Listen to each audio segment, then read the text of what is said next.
नमस्कार, मेरे चैनल में आपका स्वागत है। आज मैं आप लोगों को कार्तिक मास की कथा का 5वां अध्याय सुनाने जा रही हूँ। बोलो जय श्रीमन नारायण। श्री सूत जी बोले, हे ऋषियों, मैं एक और भी कथा कहता हूँ, उसे भी सुनो। प्रजा पालन में लीन तुंग ध्वज नाम का एक राजा था। उसने भगवान सत्यदेव का प्रसाद त्याग कर बहुत दुख पाया। एक समय राजा वन में वन्य पशुओं को मारकर बड़ के वृक्ष के नीचे आया। वहां उसने ग्वालों को भक्ति भाव से बंधु बांधवों सहित श्री सत्यनारायण का पूजन करते देखा, परंतु राजा देखकर भी अभिमानवश न तो वहां गया और न ही सत्यदेव भगवान को नमस्कार ही किया। जब ग्वालों ने भगवान का प्रसाद उनके सामने रखा तो वह प्रसाद त्याग कर अपने नगर को चला गया। नगर में पहुंचकर उसने देखा कि उसका सब कुछ नष्ट हो गया है। वह समझ गया कि यह सब भगवान सत्यदेव ने ही किया है। तब वह उसी स्थान पर वापस आया और ग्वालों के समीप गया और विधि पूर्वक पूजन कर प्रसाद खाया तो सत्यनारायण की कृपा से सब कुछ पहले जैसा ही हो गया और दीर्घ काल तक सुख भोग कर मरने पर स्वर्ग लोक को चला गया।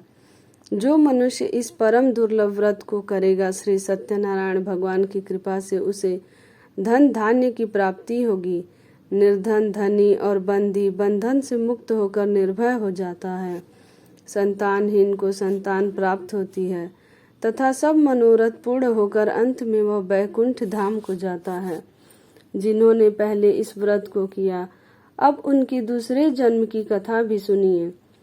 शतानंद नामक ब्राह्मण ने सुदामा के रूप में जन्म लेकर श्री कृष्ण की भक्ति कर मोक्ष प्राप्त किया। उल्का मुख नाम के महाराज राजा दशरथ बने और श्री रंगनाथ का पूजन कर बैकुंठ को प्राप्त हुए। साधु नाम के वैश्य ने धर्मात्मा व सत्य प्रतिज्ञ राजा मोरध्वज बनकर अपनी देह को आरे से चीरकर दान करके मोक्ष को प्राप्त हुए। महाराजा तुंगध्वज स्वयंभू मनु हुए। उन्होंने बहुत से लोगों को भगवान की भक्ति में लीन कर मोक्ष प्राप्त किया। लकड़हारा भील अगले जन्म में गुह नामक निषाद राजा हुआ, जिसने भगवान राम के चरणों की सेवा कर मोक्ष प्राप्त किया। बोलो जय श्रीमन नारायण। अब मैं आप लोगों को 6ठे अध्याय की कथा सुनाने जा रही हूँ। नारद जी बोले, जब 2 घड़ी रात बाकी रहे तब तुलसी की मृतिका वस्त्र और कलश लेकर जलाशय पर जाएं। कार्तिक में जहाँ कहीं भी प्रत्येक जलाशय के जल में स्नान करना चाहिए। गर्म जल की अपेक्षा ठंडे जल में स्नान करने से 10 गुना पुण्य होता है। उससे 100 गुना पुण्य बाहरी कुएं के जल में स्नान करने से होता है। उससे अधिक पुण्य बावड़ी में और उससे भी अधिक पुण्य पोखर में स्नान करने से होता है। उससे 10 गुना झरनों में और उससे भी अधिक पुण्य कार्तिक में नदी स्नान करने से होता है। उससे भी 10 गुना पुण्य वहाँ होता है जहाँ 2 नदियों का संगम हो, और यदि कहीं 3 नदियों का संगम हो तब तो पुण्य की कोई सीमा ही नहीं। स्नान से पहले भगवान का ध्यान करके स्नानार्थ संकल्प करना चाहिए। फिर तीर्थ में उपस्थित देवताओं को क्रमशः अर्घ्य आचमनी देना चाहिए। अर्घ्य देने का मंत्र संस्कृत में है, लेकिन मैं हिंदी में बताती हूँ। हे कमलनाथ, आपको नमस्कार है।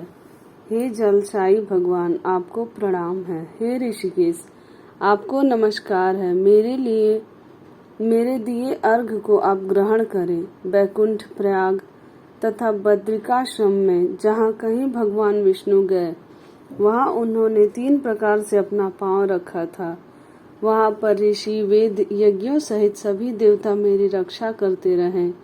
हे जनार्दन, हे दामोदर, हे देवेश, आपको प्रसन्न करने हेतु मैं कार्तिक मास में विधि विधान से ब्रह्म मुहूर्त में स्नान कर रही हूँ।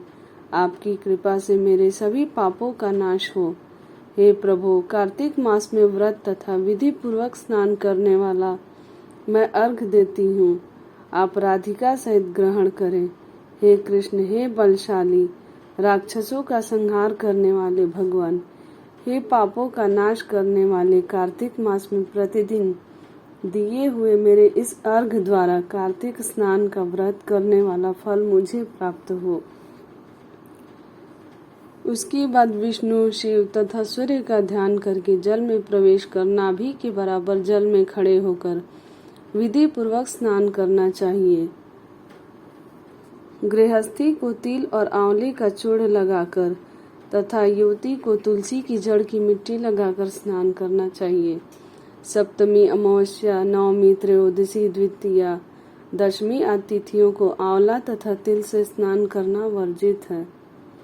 स्नान करते समय भगवान को बोलना चाहिए। जिस भक्ति भाव से भगवान ने देवताओं के कार्य के लिए 3 प्रकार का रूप धारण किया था, वही पापों का नाश करने वाले भगवान विष्णु अपनी कृपा से मुझे पवित्र बनाए। जो मनुष्य भगवान विष्णु की आज्ञा से कार्तिक व्रत करता है, उसकी इंद्रादि सभी देवता रक्षा करते हैं। इसलिए वह मुझको पवित्र करे। बीजों, रहस्यों तथा यज्ञों सहित वेदों के मंत्र, कश्यप आदि ऋषि, इंद्रादि देवता मुझे पवित्र करे। अदिति आदि सभी नारियां, यज्ञ सिद्ध सर्प और समस्त औषधियां व तीनों लोकों के पहाड़ मुझे पवित्र करे। उसके बाद व्रती को जल से निकलकर शुद्ध वस्त्र धारण करने चाहिए। सभी तीर्थों के सारे कार्यों से निवृत्त होकर पुनः भगवान विष्णु का पूजन करना चाहिए। सभी तीर्थों के सारे देवताओं का स्मरण करके भक्ति पूर्वक सावधान होकर चंदन, फूल तथा फलों के साथ भगवान विष्णु को फिर से अर्घ देना चाहिए। अर्घ का मंत्र इस प्रकार है। मैंने पवित्र कार्तिक मास में स्नान किया है। हे विष्णु, राधा के साथ आप मेरे दिए अर्घ को ग्रहण करें। तत्पश्चात चंदन, फूल आदि से वेद पाठी ब्राह्मणों का श्रद्धा पूर्वक पूजन करें और बारंबार नमस्कार करें। ब्राह्मणों के दाएं पांव में तीर्थों का वास होता है, मुंह में वेद और समस्त अंगों में देवताओं का वास होता है। अपने कल्याण की इच्छा रखने वाले मनुष्य को इनका न तो अपमान करना चाहिए और न ही इनका विरोध करना चाहिए। फिर एकाग्रचित होकर भगवान विष्णु की प्रिय तुलसी जी का पूजन करना चाहिए। उनकी परिक्रमा करके उनको प्रणाम करना चाहिए और कहना चाहिए, हे देवी, हे तुलसी, देवताओं ने ही प्राचीन काल से तुम्हारा निर्माण किया है और ऋषियों ने तुम्हारी पूजा की है। हे विष्णु प्रिय तुलसी, आपको नमस्कार है। आप मेरे समस्त पापों को नष्ट करें। इस प्रकार जो मनुष्य भक्ति पूर्वक कार्तिक व्रत का अनुष्ठान करते हैं, वे संसार के सुखों को भोग करते हुए अंत में मोक्ष को प्राप्त होते हैं। बोलो जय श्रीमन नारायण। अगर आपको मेरी यह कथा अच्छी लगी हो तो मेरे चैनल को लाइक करें, सब्सक्राइब करें और बेल आइकन प्रेस करना ना भूलें। कमेंट में जय माता दी जरूर लिखें।